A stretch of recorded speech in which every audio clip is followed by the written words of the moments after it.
Welcome to Bearing Light, a podcast of the Georgia Bulletin, news source of the Archdiocese of Atlanta. I'm Nicole Golden, editor. The season of Vacation Bible School is almost upon us, a summer tradition for many Catholic families. Reporter Andrew Nelson is here today to share a recent conversation with Michelle Fallon, youth minister and incoming director of religious education at St. James the Apostle Church in McDonough. Michelle shared a little bit about how the VBS program is planned and all the work that goes into it. Hi, Andrew. Hey, Nicole. Hello. So you took a road trip south to Henry County this week? I did and had a great time and great conversation with Michelle Fallon at St. James Church. And she's a bundle of energy. So we talked about Vacation Bible School, as you said. We also talked about the deeper value of this ministry. Not just for those 5 days of Vacation Bible School, but really what she thinks Vacation Bible School can do for the campers, but also for the teen leaders and the adults who make it all happen. Well, that's great. We hope after listening that everyone will explore what their parish has to offer along these lines. So let's take a listen.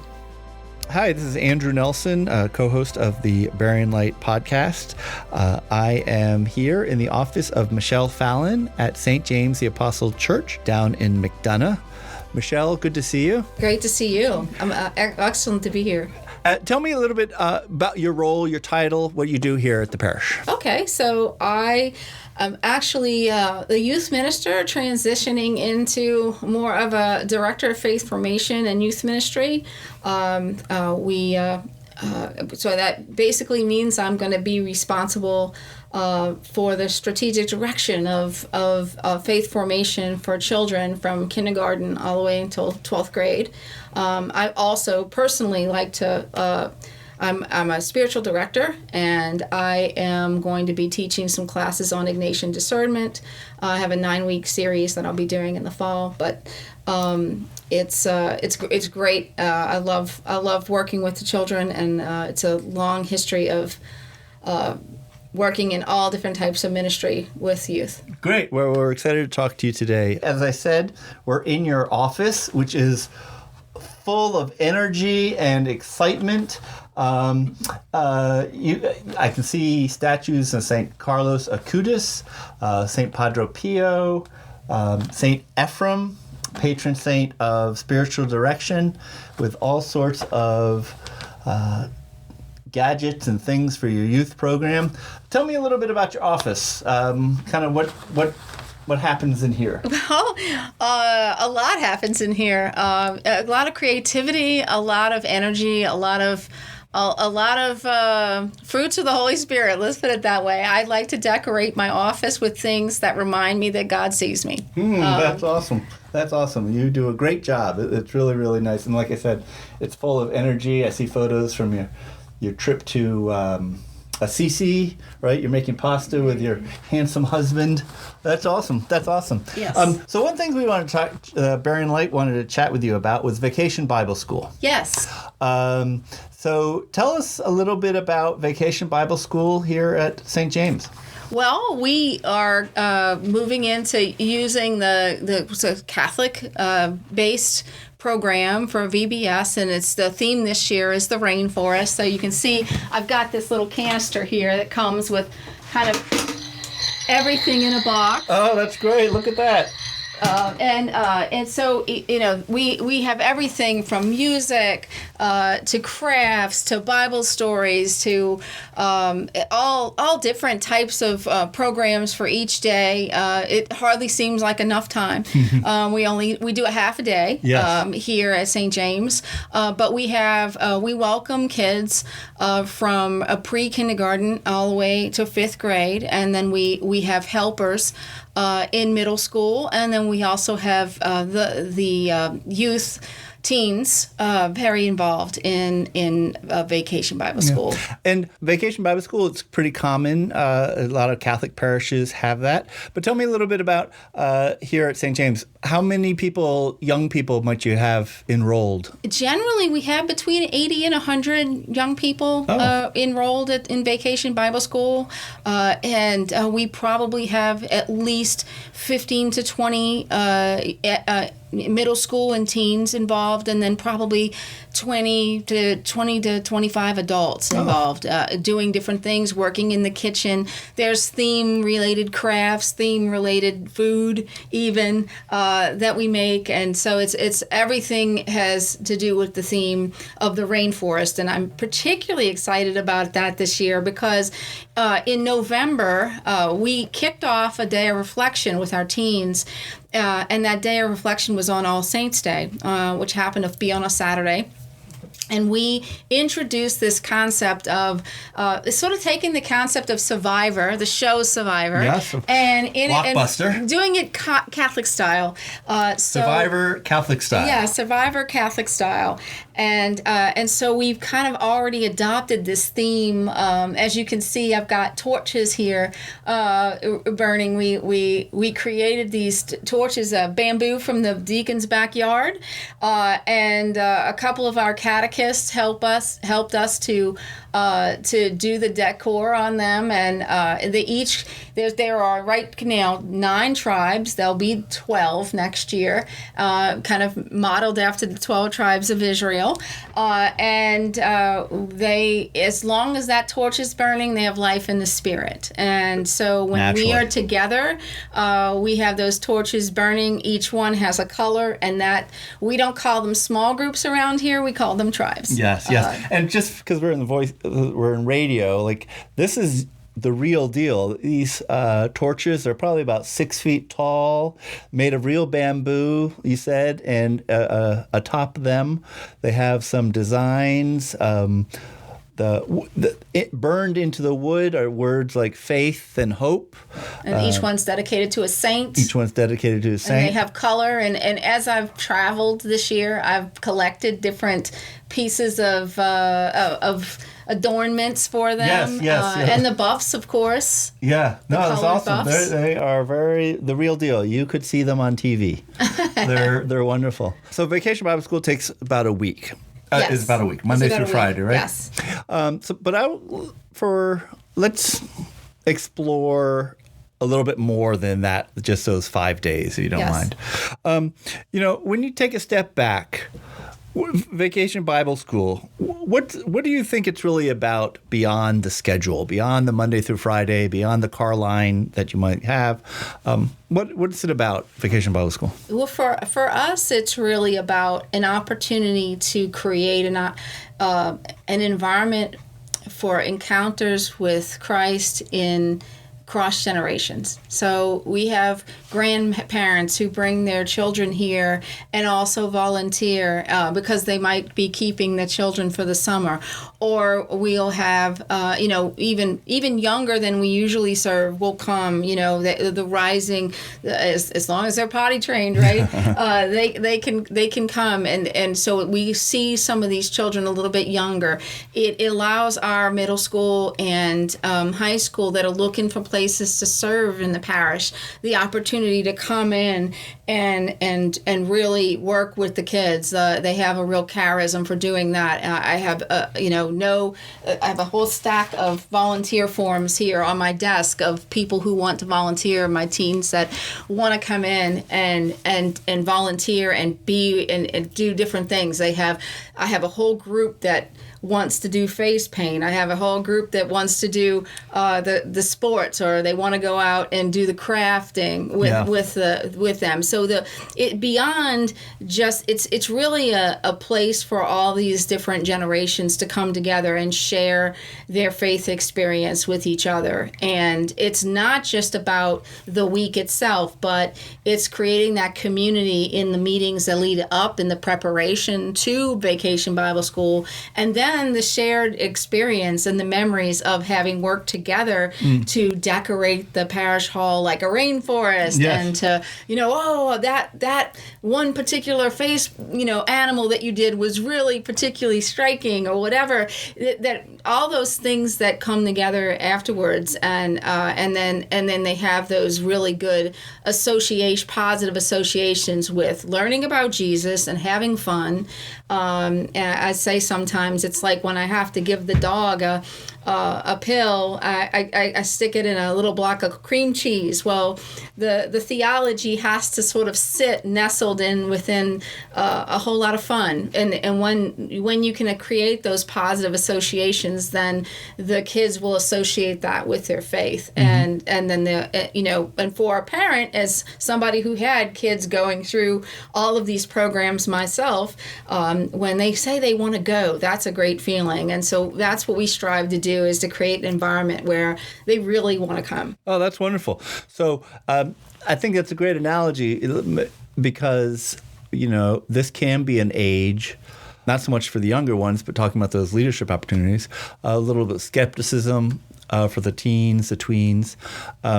What do you think it means for them to have these leadership opportunities, especially in like a church setting? It means a lot. They are constantly looking for opportunities to serve, and not just in like the traditional liturgical sense, like your ushers and your altar servers, but they want to help pack the food boxes for our New Beginnings ministry. They're looking for things to do. We're building this Carlo Acutis shrine at the farm in Conyers. That was their idea. They came up with that idea when we were on retreat, and literally one of our teens built it in CAD and came up with the idea for it and started driving that. I didn't have to, it's not coming from me, it's coming from them. And that's how I say, as long as those torches are on, the Spirit is moving, because it's crazy when you create the environment to be creative, that the Spirit thrives in that. And if you're open to it, they will respond. And so we have both middle school and high schoolers that are very actively engaged and excited. We even chose this year the MC for Vacation Bible School is going to be one of our teens.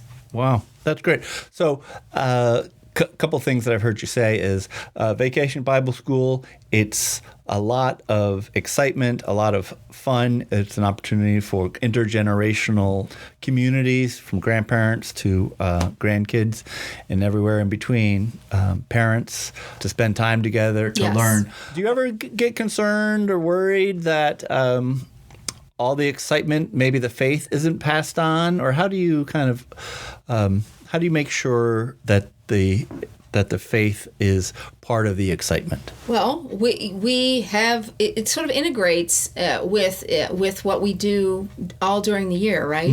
So the summertime, what happens in summer? They sort of forget everything that they do all during the year, and then they come back and it's like, oh, okay, yeah, remember this? Yeah. So it's sort of like Steubenville. For the teens, we're not stopping this summer. We're officially ending for the year in terms of our last Life Teen Night. But we will continue on. We are doing paint by number. That's one of the reasons why my office looks like it looks like now, right, with all these things, because we've been exploring together all these extra things, and we're going to call it painting in prayer. So we'll come together in prayer. We'll paint. There's this beautiful website with these paint by numbers, and so it's providing opportunities for them all summer long. And so this is that opportunity for our smallest kids. So for our pre-K through fifth graders to come and have that sort of summer burst, right, of something for them to look forward to amidst their vacation, amidst all the other things that they do with their parents and their friends. And this is our way of having all of those groups come together, in addition to to all, it builds on a foundation for us to pick back up with, and also those relationships when even the smallest ones, when they get to know other kids their age and they see them in church, or they see them in the parish hall after mass, or while we have donuts and coffee or whatever, they start to build that community already. It's never too early to start doing that. Yeah. So community building, I mean, certainly as our church, our faith, we have things that we want to pass on, but it sounds like Vacation Bible School or summer programming at a parish can be about meeting new people, making new friends, building community. Is that a fair? Yes, I think that what, in my experience, and I've been volunteering and working in parish for a long time, and my experience is that to work with children, they have to build a trust with them. To be able to catechize a child, they have to believe you. You have to be authentic and sincere, and part of that is, it's very hard to go into a sterile classroom environment and be able to develop that. That's why we are moving. Develop that trust, you mean? Develop that trust, yes. Right. To develop that. So these kind of opportunities give you other extraordinary circumstances, games and fun and things that allows you to build that relationship and that trust, so that when you do sit down, it's again back to my analogy of when you do sit down to give them the theological pill, it's wrapped in that cream cheese. Right? Yeah, that's right. So they're getting it. They're getting the benefit of it, and they're developing that trust. And I think that's what is makes these things successful, and it's the reason why, as an archdiocese, we're starting to work much more towards this idea of family catechesis, because it is really important to address even the places where parents feel they could be better in helping them to have these conversations with their children and learn how to, as a family, have more religious-based conversations, because the world is having these conversations if we're not. So we need to know and learn how to have important conversations with our children. You're talking about families, and you have many years history. You worked up at St. Bridget for a little while? Yeah, I was a volunteer at St. Bridget for a very long time. Right. And then you worked at another parish after St. Bridget? I have been a catechist in Atlanta at All Saints. All Saints? I was then a catechist at St. Bridget, also St. Benedict for a little while. Okay. But primarily St. Bridget and then St. Pius. Oh, right. Before moving to St. James area in 2017. Great. So in all those years there, you touched on it about with whole family catechesis. How have you seen families approach faith through the years? What are your kind of goals for families to be engaging on questions of faith? Because many adults may not be comfortable. You're right, and that's what we see. We see there's two different schools of thought. You've got there's a very, very strong traditional movement right now with parents where they're very involved, and maybe they're going down that Catholic homeschool route, or even if they're not doing other homeschool, they want to do religious ed Catholic homeschool, okay? And then that's one set. And then you've got the parents who are extremely busy. They are looking for the church to take on more of a role in assisting them, but at the same time are looking for us to assist them. And maybe it's that they're converts, or maybe it's that they were cradle Catholic, but they have been in and out, maybe their journey with their faith has been kind of on and off, or they've had different family challenges, and they need us to help them to learn how to have those conversations. So I think we need to do both. So as we transition into family catechesis, we're going to be looking to do things with the families together, with parents and children, as well as just parents, to help them to to learn, if they know more about what we are discussing and what we're talking about, and they're more engaged, then they'll understand that they don't need to be a theologian. I think sometimes parents think they have to be theologians, and they don't. They just need to be present, and they just need to be interested. And if they don't have the answer, that's okay. They can look it up, or they can come to us, and we can help them with some of these questions. And that's part of what is different about a youth minister than probably any other position on staff at a parish, is that you are also engaging very ministerial with the parents and with the children, that you get to know very, very well in a role like mine. Yeah. And would you say for folks who don't have the good luck to be parishioners here at St. James, do you think that's pretty common in the DNA of people in your position across parishes? Like, you want to hear from people, right? Yes, you have to love it. To be in a role like this, people who do this. I mean, I spent most of my professional career either owning my own marketing firm or working in corporate as an executive. And I always volunteered, whether my kids were in the program or not, because it's like in my DNA. I love children, and I love to share my faith, and I love watching them come alive in faith, and that's I probably get way more out of it. You see what I put into it, right? But that's just that doesn't feel like work to me, because I love this. Yeah. And I'm always looking for ways to make this cool. To me, I spending my whole life marketing is just me being prepared to learn how to market Jesus, to a pretty tough audience. But what I find is the key is authenticity, because kids know when something's not authentic, especially nowadays. And so as long as what you're offering them is out of love and in authenticity, they will engage, and they will listen, and they will participate.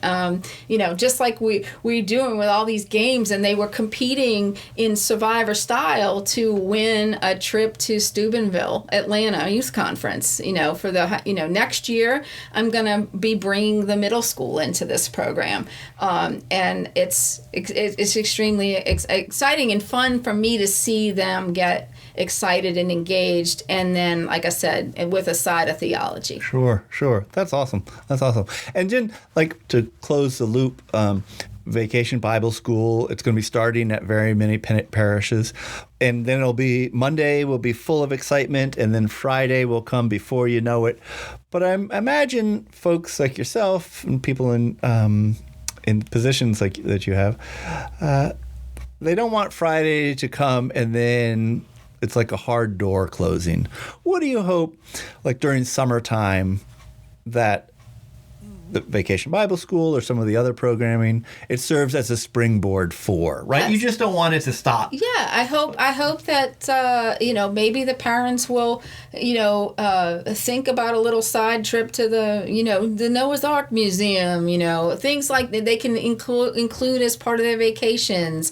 Go take a day trip to the farm over in Conyers and go look at the saint shrines, because there's a ton of them. We're building one, but there's a lot of them that are already there. That's not far for, if you're down in this area, that's not far for us. But even if I got to know the area when I was living up in Johns Creek, and I was driving 60 miles to go spend time there, because I found it to be such a peaceful and prayerful place. Yeah. And that's kind of how I got introduced to this. My husband and I got introduced to this area, around 2009 or 10. Yeah. And then with young people, if you have either the teens or the middle school or the youthful, it must be kind of exciting. You must see them at summer's end when they come back to the parish. Does it foster a community amongst the participants or the leadership that it wouldn't happen otherwise? Yes, right? yes. And we actually, the more opportunities we provide for the young people to lead and to participate, the more excited they are to come back into the fall programs. And I saw it particularly this year with the older ones coming back. So when I first came here in 2024, there wasn't anybody in our youth program. There was only a couple of kids that were maybe older than 10th grade. And I developed this whole thing was to get excitement around them being part of something. The Survivor style game was to be able to get them excited about coming back, because I was saying I had rehearsal for confirmation last night, and I give them a piece of paper that says it's not over. We have post-confirmation small groups. We have the Navy tribe, and we are invited to come back, because we go deeper. So when all the confirmandi and the first year and second year confirmandi are forming in Life Teen, we peel those kids off, and they go and they give their ideas for what they want to learn. This year, they wanted to learn about apologetics. A lot of them, being in the Bible Belt, are constantly faced with people of other faith questioning their beliefs, and so they wanted to know, what do I answer this? How do I answer that? They spent a lot of time on that. They spent a lot of time on theology of the body. We went deeper into things that they really cared about. Yeah. And we had a young couple that did that, and it was fantastic. And they wanted. Next year we'll have more. So I want to continue to build the program. St. James has been so supportive of this, to build this program to have things for, confirmation's not graduation. And we want you to continue to be. And then what happens is that when they come back, and the new 9th graders come up, and they're a little unsure, and they're going, what's going on? Like, is this cool, or is this uncool, or whatever? And then all of a sudden they see a 12th grader getting really into an activity, then it's, oh, well, this must be okay. If the 11th and the 12th graders have come back and they don't even need to be here. So it said so much without me having to say anything. It set the standard for the younger ones, and they came in and they just kind of fell in line and got excited just like the rest. And so that's why when I say I want to extend that culture now down into the middle school program, and really help do that, I think is going to be very exciting for me. And you can tell, like, I'm, we're going to have the new curriculum with all the new archdiocesan, changes that are coming to faith formation as a rule with the transition to family catechesis, and eventually the moving down of the confirmation age. We are going to be looking at a new program to catechize our. We haven't chosen it yet. I'm still, we are all as a group evaluating different programs to determine what we think is going to be best for the children. But you can be assured that whatever we choose, it will be of the same vein. It will be online. It will be available to parents. It will be easy for the catechist. It will be theologically sound, probably first and foremost, but it'll also be it'll be surrounded in fun. It'll be surrounded in activities and things that bring home a message without it just being an extension of what they do in school every week, a day in and day out. It'll be a lot more fun and exciting with lots of different activities for the catechist to choose from. And it'll be, we're looking at potentially even spiral curriculums that allow us to do similar content for all the different ages, so that the parents can have more engaging conversation with their children across grade levels, where they're not necessarily doing something different.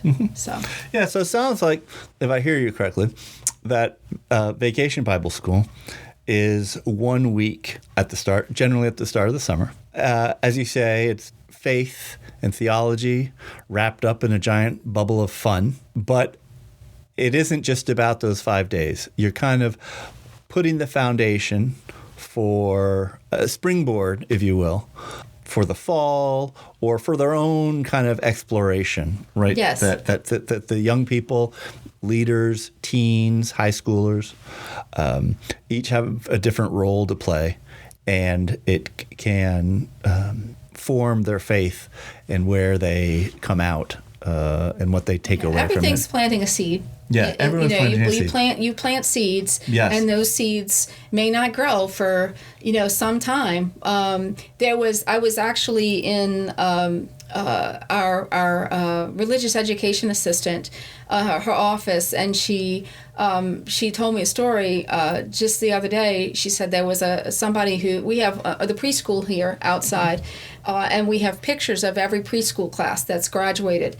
And this young man, who now approximately 25, 26 years old, was in the hall pointing to himself.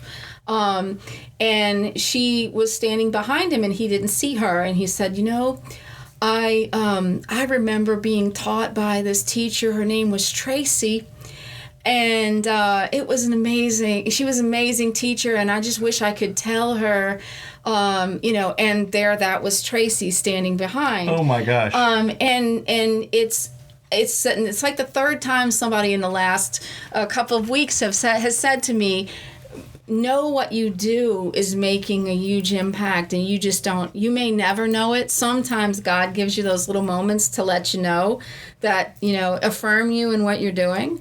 But that's exactly why we do this, because who knows, in 25 years, something you did or you said or someone else that you provided this opportunity for somebody to make an impact, to be that person that another person needed at that moment in time to help them on their journey of faith. Yeah. And so I think that says it really well. That's exactly to be able to remember that she was his preschool teacher all those years later is amazing. Yeah. So you never know what these young people, kids at Vacation Bible School, they, like you say, plant a seed that can bear fruit. Yes. In God's time. Yes. Not our own. That's Yes. wonderful. Well, Michelle Fallon, thank you so much for taking this time to talk to us about Vacation Bible School and all the great stuff you have here happening at St. James Church. So thank you. No, thank you. I really appreciate being here, and it's just uplifting for me to talk about and think about, get me excited as we finish up our sacraments and move into the summer and finalize our preparations for Vacation Bible School. Well, fantastic. Well, have a great summer. Thank you so much. Thank you to Michelle Fallon for chatting with Andrew about all things Vacation Bible School and some related topics. We've got some great shows coming up and some new topics. You want to share some of those, Andrew? Absolutely. Later, we're going to be talking with a spiritual director and about how summer activities, from a picnic in a park to spending time away from work, can be a gateway to deepening your faith. And finally, we'll explore service opportunities for those with extra free time and how you can get involved. Can't wait to learn more about those. New episodes of Bearing Light are available on the first and third Mondays of each month. Find the latest Catholic news at georgiabulletin.org.